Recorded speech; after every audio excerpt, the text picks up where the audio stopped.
All right, what's up, you guys? You're here because you either bought a Sony A7 IV or got a Sony A7 IV, or you just want to learn more about Sony cameras. So if you got one, I would say congratulations, because I think this is a sick camera for hybrid shooting, both photos, videos, run and gun YouTube. It's got 10-bit color. It's got high quality 60 frames per second. It's got pretty good 120. Just packed full of features. I think it's a nice step up from the Sony A7 III. This menu system is a graduated menu system. It's very familiar with the Sony A7S III, which I'm filming on right now. Right out of the box, it was very easy for me to set up and work with. And I want to take you through what I found after working with Sony cameras for a long time to be my best settings for run and gun, YouTube, video, just the best preset settings. Basically, having your presets and your custom dials set up on your camera allows you to work way faster in the field. If you want to turn on content or you just want to be efficient in the field, you should know your camera inside and out. You should have your custom settings dialed, your custom buttons mapped, your function button mapped. And after you've worked with your custom settings long enough, it basically turns into muscle memory. So your fingers are doing the work while you're just moving and flowing, and that's a good thing. All right, so just a quick disclaimer before we hop into settings. Film and photo settings are very personal. It depends a lot on what you want to do, how you want to use it, and what works best for your workflow. This is what I found works best for me. I think regardless, it gives you a really good starting point, and then you can optimize from there. But let's turn around, let's hop into the camera, and I want to show you how I set up a Sony A7 IV from start to finish, custom buttons, function menu, and just what's worked best for me through the years.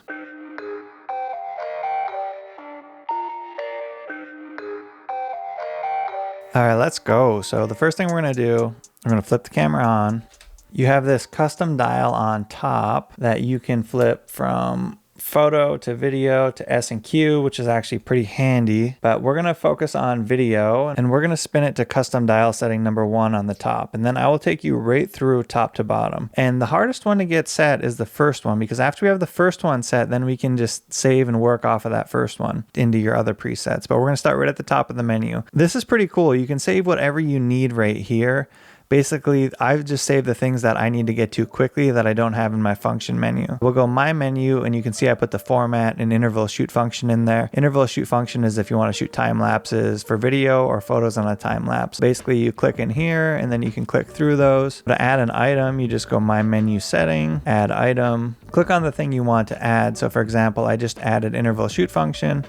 I put it in my menu number 1, which is the only stuff I've have in here, but let's put it in my menu number 2 just so you can see. Click, click, and you can put whatever you want in there, all the stuff you want to get to quickly. And then you can see it's right there in my menu number 2. Now I won't use that really, but I put all my stuff I want in my menu number 1, which is basically format and interval shoot function. All right, the first thing we're gonna do is set our file format, XAVC-S 4K.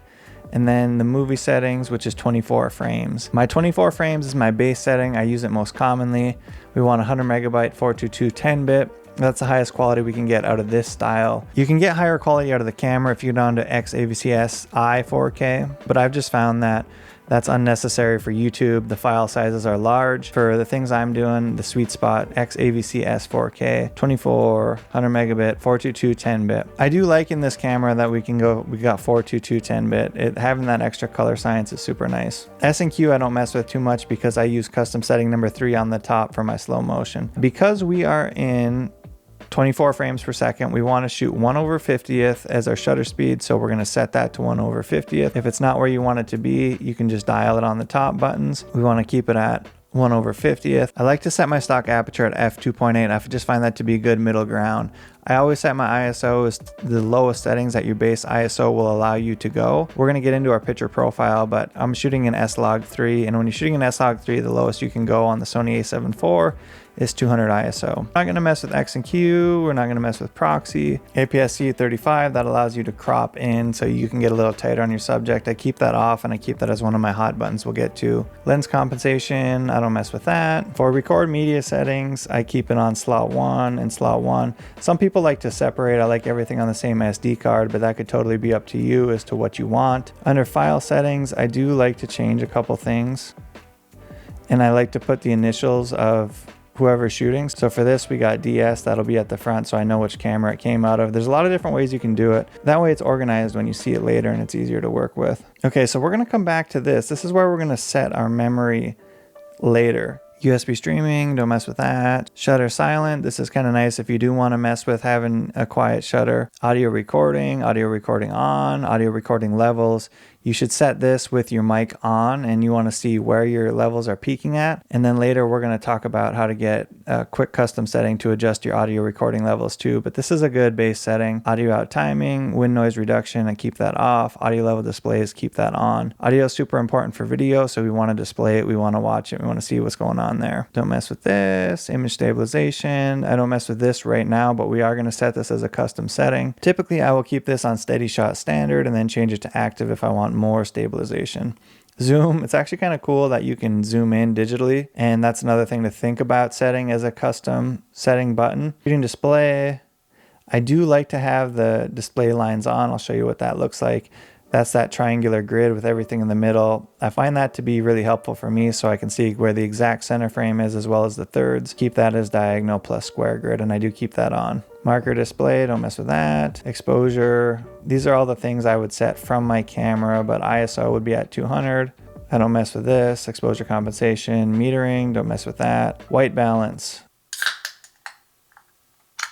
I find auto white balance to at least be a pretty good starting point for video. I almost always set it manually, but I will shoot photos sometimes with auto white balance, just monitoring it. And I know a lot of photographers, depending on events and stuff like that, will use auto white balance and just adjust in post. For video, definitely try to set your white balance and get it in the right spot as often as you can. Color tones. Here, this is an important part. Picture profile. We're setting up with S-Log3, S-Gamut3 Cine. I don't do any custom adjustments except for going detail down to -7. From there, this gets you to really good neutral color space. Basically, without diving down a deep rabbit hole here, S-Log3 will get us the most dynamic range, which is something that's really important to me as a filmmaker. Some other people will choose not to shoot S-Log3 for quicker turnaround time, but really, once you get used to working with S-Log3, it doesn't take that long to convert. Basically, you just convert it to Rec 709, and then that brings you back to a normal color space, and then you color grade from there. But long story short is I would recommend S-Log3 if you want to get the most out of your camera and your dynamic range. Zebra displays, I don't use zebras too often, although some people like it for checking their exposure. Focus mode, so we're going to want to get to learn different focus modes and stuff as you get to know your camera. Continuous autofocus is a good spot to start. Autofocus transition speed 4. Autofocus subject shift sensitivity number 3. Autofocus assist off.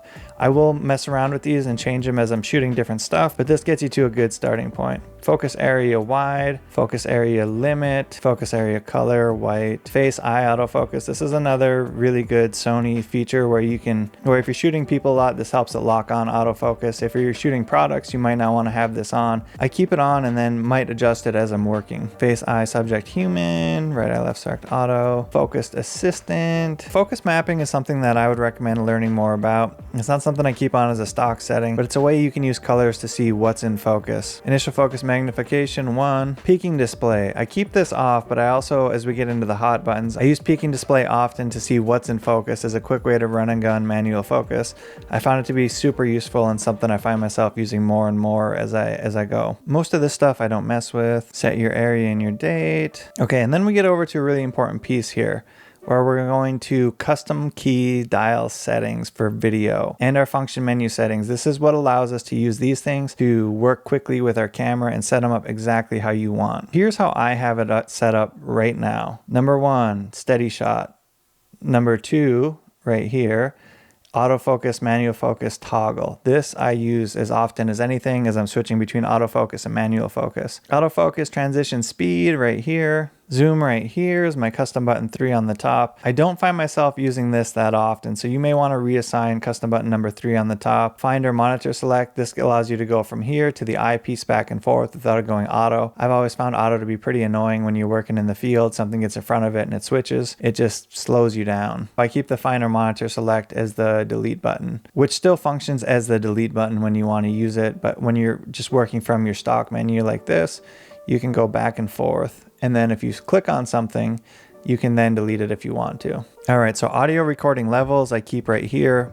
I adjust those semi-frequently on the fly, especially for video. You want to know where your levels are at, be able to see them on the screen, and then I find this to just be very intuitive if you want to adjust it. Focus magnifier so you can zoom in on what you're seeing. Another option here would be to use that focus mapping here. Focus mapping is also super helpful. It just depends on preference. I think I might end up putting focus mapping either here or custom setting number 3. Peaking display select, the left button here.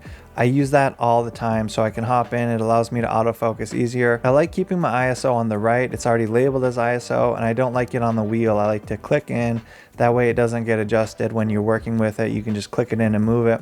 Sometimes if it's just a wheel, you might bump it. Autofocus transition speed, so if we want to slow it down or speed it up depending on what you're doing, I like having that as my bottom. So on top, we're going to shoot the movie with the movie button. For custom button number 2, right next to the movie button, we're going to have that set as our white balance. I have it set for white balance, and white balance is something that's often adjusted in the field. This is the button on the lens. Some have them, some don't. There are a lot of interesting ideas you could put here, but I just have it follow what it does in regular photo mode. And I don't do anything to change the dial or the wheel. Okay, so that's our video mode, custom dial settings, and now we're going to get our function menu settings dialed in. So as we hop into our function menu, which you'll click into when you're working with your camera right here, starting at the top with photo stuff, this is drive mode. That's going to set how long you want your camera to go. Focus mode, focus area, ISO, silent mode, metering mode, flash mode, grid line display, white balance, steady shot, APS-C 35, which will crop in, and then face eye priority autofocus. That stuff you can set. I would just say customize this how you would best work with it.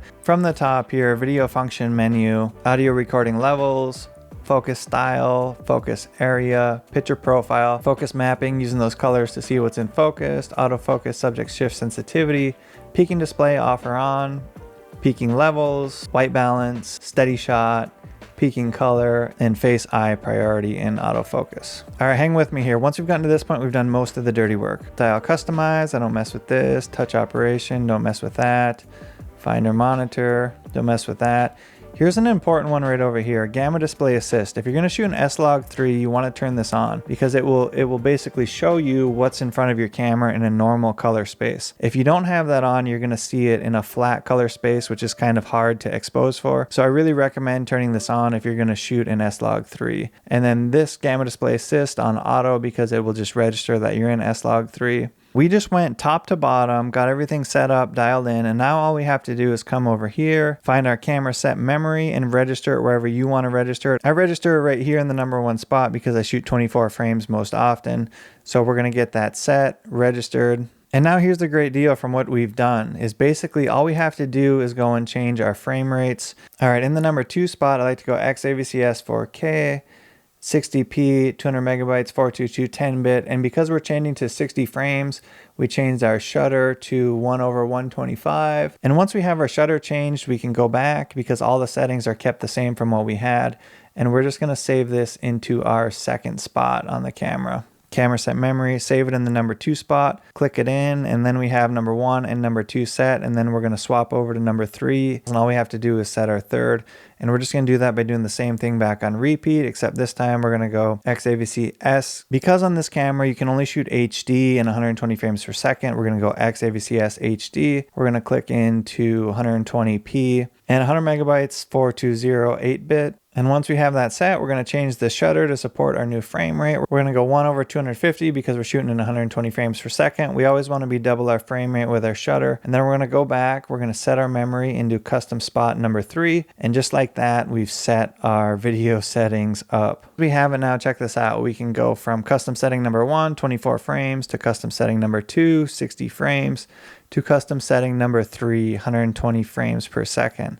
And just like that, we can work through it. We can change our white balance as needed. We can set our exposure, and we can be run and gun on the fly. Everything is right here in front of us. We can switch back from focus back and forth. We can change our steady shot. We can change our transition speed. We have all of these features right here at our hand. The very last thing we want to do, we're not all done yet, is flip on over to the manual mode, go to reset save settings, save our settings, and that will save to the SD card that you're using. Set that SD card to the side, and if you ever want to come back to it, you can, and that way you have your settings set.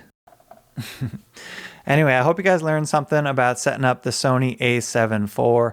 This is a beautiful camera, lots of utility, and I look forward to seeing some of the stuff you guys make with it. If you have any questions, drop them below in the comments. This is how I've set my Sony A7S3 up, as well as the Sony A7 IV. I find these settings to be super helpful for me. I think they should give you a really good baseline to start from. Keep learning, keep tinkering, find out what works for you and your workflow. Subscribe to the channel to see more. Drop your best practices below in the comments, and I will catch you back here for the next one.